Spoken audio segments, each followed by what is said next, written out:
Hoje eu vou falar, né? A gente vai, não, eu, né?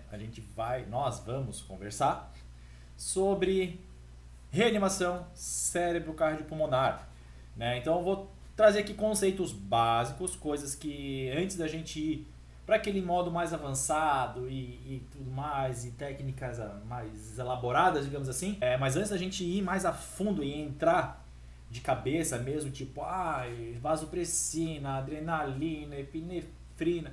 Cara, vou trazer conceitos básicos mesmo que eu vi que com o vídeo da semana passada, ou retrasado, não lembro que eu fiz lá pro IGTV, gerou muita repercussão, muita dúvida. A gente falou, diquinhas básicas que fazem toda a diferença, né? Então, e eu percebi que no início eu tinha essa dificuldade, hoje já não tem mais ela, já não tem mais tanta ela, né?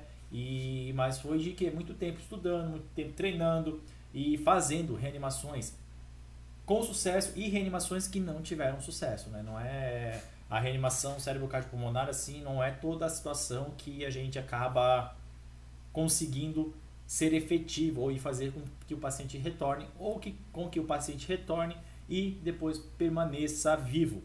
A gente precisa ter esse bom senso também, né? Existem os animais que a gente vai trabalhar, que a gente vai fazer a reanimação e que ele pode até voltar a bater o coração. Volta ali, só que ele já zerou, né? O cérebro dele já era, ele morreu ali naquele ponto, ele teve uma morte cerebral. Então, futuramente, às vezes 10, 15 minutos, ele tende a ter uma outra parada e aí você não consegue mais reverter. Isso pode ser um efeito residual da adrenalina, um efeito residual dos fármacos que você faz, né? Então, a gente vai pincelar aqui, eu já estou aqui com o meu quadrinho branco, vamos abrir ele, aqui está ele, maravilha, né?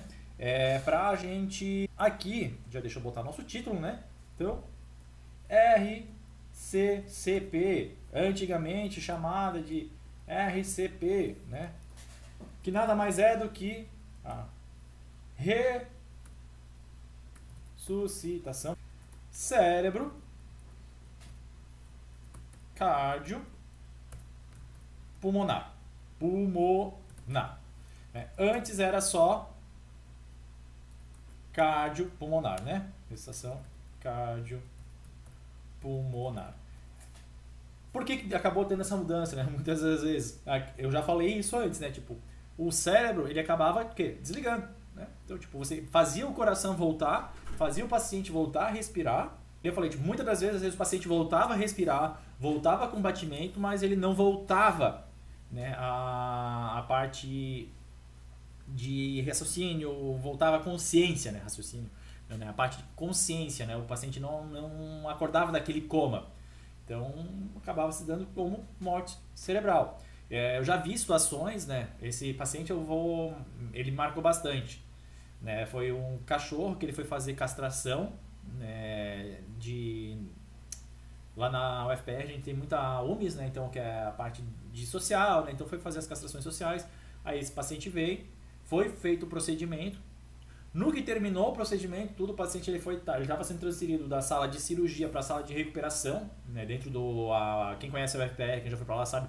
tem um ônibus, né, na época eu acho que era o trailer que a gente estava usando, mas com uma estrutura assim, realmente hospitalar, centro cirúrgico estéreo, tudo bonitinho.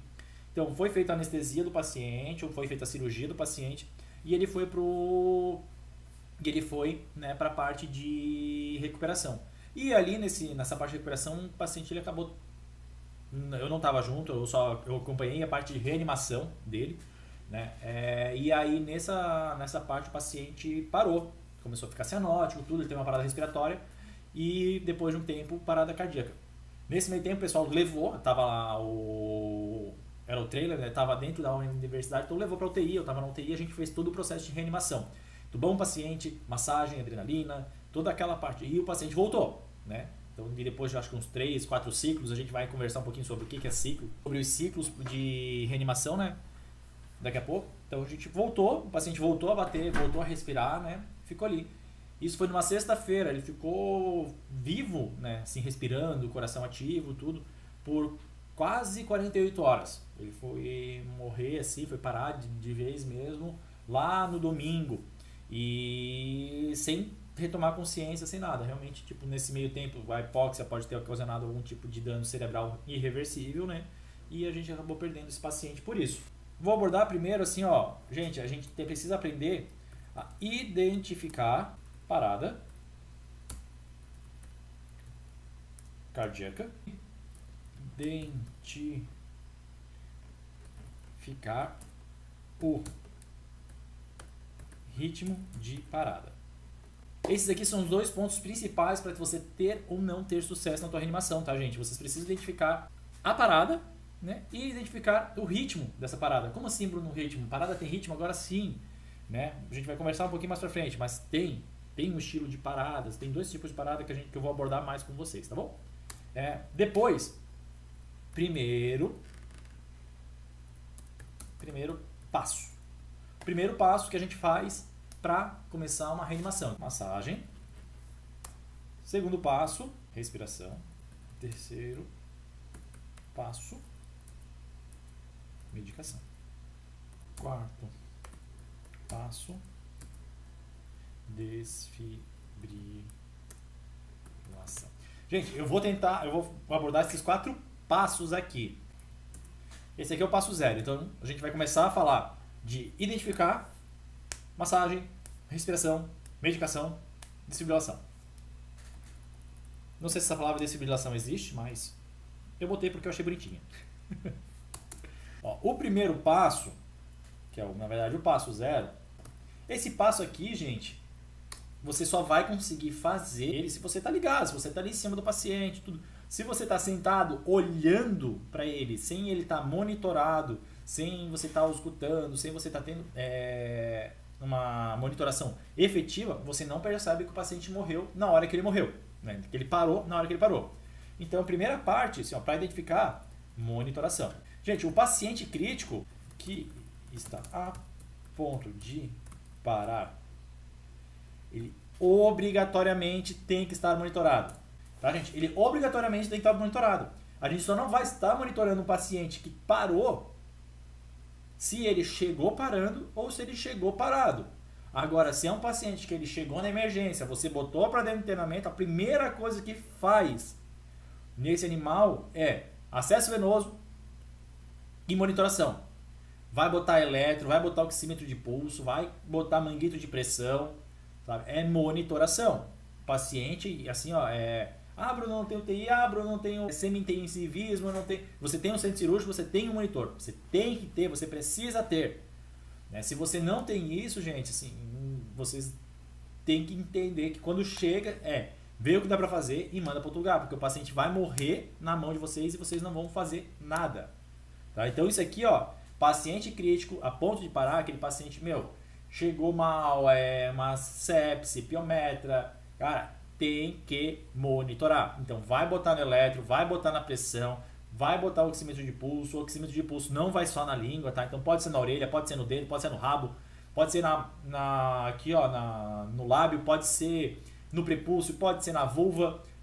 Tem milhões de lugares para botar o oxímetro de pulso. Aí, claro, né, tem oxímetro que pega e tem oxímetro que não pega. Isso, infelizmente, a gente sabe que os monitores não são tão bons. Tá? Mas o eletro, gente, é essencial. Por quê? O paciente, ele avisa quando vai parar. O paciente, ele avisa, gente. Ele avisa pra você. Ele fala assim, olha, eu vou parar. Ou, amigo, olha aqui, eu vou parar. Ei, o coraçãozinho tá lá, tipo, olha pra mim, eu vou parar, cara. Se liga, prepara, entendeu? Então, o coração, ele vai avisando. Ele vai te dando sinais. Ele não é simplesmente assim, tipo, que nem a gente vê nos filmes, né? Tá lá, frequência de 80, para que eu... E daí dá aquela correria, tudo, tu vê aquela sistolia. Galera, massagem, desfibrilador, numa sistolia que a gente sabe que não vai adianta. Eu vou conversar sobre isso daqui a pouco. Né? Mas o paciente, ele avisa. Então você tá ali, você tá monitorando, você tá olhando, daqui a pouco você olhar, cara, esse eletro tá ficando estranho. Ele começa a ter VPC, né, que é o complexo ventricular prematuro. Né, ondas de VPC, né? Ele começa a ter complexo bizarro, ele começa a ter daí espaçamentos, a saturação, a onda de pulso começa a zoar. Aí tu olha, opa, esse paciente vai parar. Aí você já sabe que ele vai parar e tu avisa a equipe que ele vai parar. Então assim, o paciente avisa. Se ele te avisa, você está preparado. E você prepara a equipe, sabe? Não precisa estar a equipe inteira velando o paciente lá na emergência, ou no teu semi-intensivo, ou no teu internamento, né? Não, você, ou um estagiário, ou um responsável, ou técnico, né, vai estar lá cuidando, anotando o parâmetro do paciente, tudo, e você vai deixar ele avisado. Ó, qualquer coisa que acontecer de estranho, você me avisa. Que a pessoa, tá dando uma zoada aqui no eletro. Opa, daí você vê, gente, vai parar. E assim, gente, vai parar, é aquele negócio, daí a galera já começa a vir. Às vezes você pode começar a massagem antes mesmo do coração parar. Tá? Então existem algumas situações que você consegue começar a massagem cardiovascular antes mesmo do coração parar. Se você está ali preparado, se você vê que aquele paciente vai ter uma parada, tudo, né? Então você vai estar ligado e a equipe vai estar toda preparada. Opa, um já está ali massageando, o outro já vai estar lá com um traqueotubo laringo para entubar, enquanto um outro vai estar segurando a cabeça em lateral para entubar. Um vai estar ali preparado, calculando as doses dos fármacos de emergência, sem puxar de início, sabe? Então, cada um tem a sua parte, cada um tem o seu critério. A equipe ela é extremamente importante. Então, você tem que estar preparado para identificar o momento da parada, ou alguém, e aí a equipe também tem que ser avisada. Bruno, a gente só tem 3 pessoas aqui, 3 pessoas fazem reanimação, 2 pessoas fazem reanimação. Quanto menor o número da equipe, pior, sim, com certeza, isso é garantido. Menores as chances de você conseguir fazer um paciente voltar com um número menor. Mas sem experiência, sem treinamento, sem prática, aí é como ficar fazendo massagem no manequim, tá? É a mesmíssima coisa. Então você tem que ter bastante atento com isso, sabe? O treinamento da equipe é algo muito importante. Nos guidelines de 2015, eu acho que tá para sair era para sair um agora esse ano, não sei como é que tá os esquemas. Ele fala de treinamento de equipe, ele fala de tudo. Gente, eu vou mandar lá no canal do Telegram depois isso. Mas só vocês botarem também no Google, o que vocês acham, tá? Então assim, a equipe ela precisa estar treinada, vocês precisam ter uma conversa, não é só aquele desespero, parou. Gente, eu lembro que um paciente parar assim era um caos, era um desespero, era todo mundo assim, sabe? Parecia... Mas, a galera, assim, tipo, levantava a mão, meu Deus do céu, sabe? Catástrofe, né? E não é, beleza? Parada cardíaca tem que ter um líder e uma equipe entrosada. O paciente avisa, então o paciente ele tem que estar com o eletro, né? O eletro nessa parte é fundamental para você identificar o ritmo da parada. Tá bom? Nesse momento que se você não tem o eletro, você não vai conseguir ver o ritmo da tua parada. Se foi em assistolia ou em fibrilação, tá? Então, gente, nesses 2 momentos aqui é muito importante vocês saberem da importância do eletro no paciente crítico, no paciente anestesiado, porque assim, o paciente em assistolia, massagem e adrenalina vai funcionar. Paciente em fibrilação, massagem precisa, porque você vai precisar manter o débito. Só que, se não tiver o choque, se não tiver o desfibrilador, você dificilmente vai conseguir fazer com que o coração se ajeite e volte a bater de maneira eficiente, de maneira tranquila e que vai fazer com que ele retorne, tá bom? Então, nessa parte aqui, gente, identificar a parada com monitoração é o primeiro passo, assim, que você começa a caminhar para ter sucesso. Tá? Aquele negócio, tipo assim, de a gente olhar para ele, putz, eu acho que parou. Pega o esteto e ausculta, mano, se você precisou pegar o esteto para auscultar o paciente e identificar a parada, nisso aí já foi 1 minuto, 2 aí de coração parado, hipóxia e teu paciente já foi, tá? Então, bastante ligado com isso, bastante cuidado, monitoração é extremamente importante. Eletro é fundamental, só que você só confirma a parada com a auscultação. O que aconteceu comigo? Já tive 2 situações, né, bem interessantes que valem a pena falar. Uma eu estava na graduação ainda, eu era interno lá na UDESC, eu morava dentro do hospital veterinário, né? E um dia eu estava lá na hora do almoço cuidando de um gato zoadaço. Gato mal. Só que lá, eu não sei como é que tá hoje. Na época a gente tinha só um oxímetro de pulso, que aí a gente botava nos pacientes para ficar olhando eles ali, ver ondinha lá, saturação, frequência cardíaca, tudo. E aí beleza, eu tava sentado cuidando de um gato semi-morto, né? E o eletro não, e a onda de oxímetro tava dando, não tava aquela onda bonita, né? A gente tava uma onda medonha, mas tava tendo onda de eletro, tava de oxímetro, tava marcando uma frequência e uma saturação. Ah, minha cabeça, beleza, gato tá vivo. Veio o professor Paulo, né? Lá, quem conhece raciocínio clínico sabe quem é o Paulo também. Veio o professor Paulo. Aí, Bruno, esse gato tá morto, cara? Você não pode, professor. Não, olha ali o monitor, tá tudo direitinho. Não, não. Pegou o estético e o gato tava morto. Vai saber quanto tempo que esse animal já tava morto. Quer dizer, o monitor, ele pode enganar a gente. Depois daquele dia eu fiquei meio cabreiro com o monitor, tudo, né? Eu perdi aquele paciente. Mas eu era aluno, eu era acadêmico, né? Eu era o único que estava ali responsável por aquele paciente, então eu não tinha experiência e tudo mais. E aquilo eu trouxe de bagagem para a vida. Então hoje eu sei. Né? Oxímetro de pulso, tudo, a gente tem que estar ligado. Ele pode dar sinais falsos pra gente. Então isso também levem para a vida de vocês. Outra situação número 2. Nessa eu já era residente, eu não lembro se eu era R2 ou era R1, mas eu já estava numa fase ali, tipo, se eu era R2 eu tinha recém virado R2, se eu era R1 eu estava na finaleira da R1. Era um Dash, passou, eu não lembro se, eu acho que ele tinha rompido bexiga, eu sei que assim, o bicho ele não estava legal.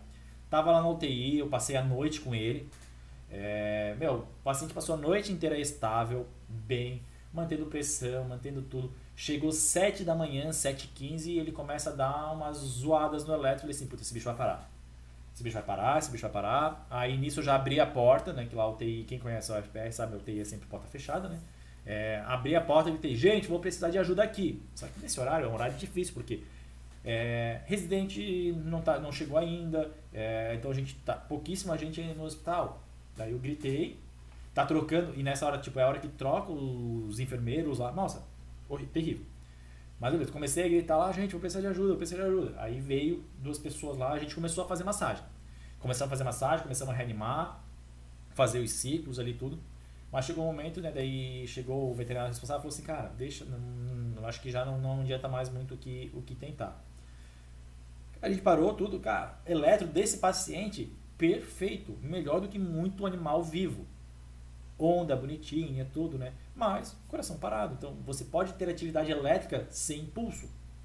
Tá? Então isso é algo bastante importante que vocês têm que estar atentos. Então, suspeitou de parada, é claro, vocês vão pegar, auscultar o paciente e, opa, não, realmente parou. Mas olhou no eletro, aquele paciente que já está te avisando, existem pacientes que a gente sabe, que eles estão avisando. Agora tem paciente que nem esse, que às vezes para do além. Eu já tive casos de paradas súbitas. As paradas súbitas, tá, geralmente param em fibrilação. Não é sempre, tá, mas geralmente.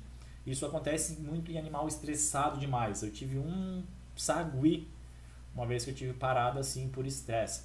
Então a gente tava ali fazendo um procedimento nele, eu tava com um Doppler. E o Doppler, do nada, parou, a gente só escuta só uns trocinhos assim meio que tremendo, né? O paciente parou fibrilando, daí aquele lá a gente não conseguiu reverter, não tinha muito o que ser feito não. Tá? Então, isso aqui é mais para vocês terem uma noção de como que é esse início, né? Como que é a parte da identificação, gente, assim, ó, uma identificação falha, uma identificação precária, vai fazer vocês fazerem um trabalho errado, tá bom? Então, eletro, monitoração e vai embora. Tá? A sistolia, gente, é uma linha reta. Uma linha reta. É aquilo que a gente vê no filme mesmo. Tá ali, pá, parou. Isso é sistolia. Agora, quando o animal para em fibrilação, as ondas do eletro elas vão ficar tipo todas assim, ó, bem louquinha, bem louquinha. Deixa eu achar aqui. Ó.